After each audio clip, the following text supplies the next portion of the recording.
बॉलीवुड के कपूर खानदान के अफराद ने भारतीय वज़ीर-ए-आज़म नरेंद्र मोदी से मुलाकात की है। भारतीय मीडिया के मुताबिक बुध की सुबह करीना कपूर, सैफ अली खान, रणबीर कपूर, आलिया भट्ट, करिश्मा कपूर और नीतू कपूर समेत दीगर अफराद ने नरेंद्र मोदी से मुलाकात की।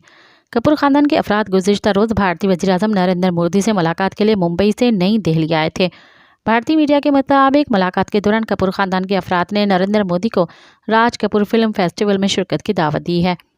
राज कपूर फिल्म फेस्टिवल का इनेकाद उनकी 120 सालगिरह की मुनासबत से किया गया है, जो 13 दिसंबर से शुरू होगा। गुज़िश्ता माह रणबीर कपूर ने लेजेंड अदाकार और हिदायतकार राज कपूर की 120 सालगिरह के मौके पर यह फिल्म फेस्टिवल मुनक़्क़द करने का ऐलान किया था। राज कपूर 14 दिसंबर 1924 को पैदा हुए और 2 जून 1988 को 63 साल की उम्र में चल बसे थे।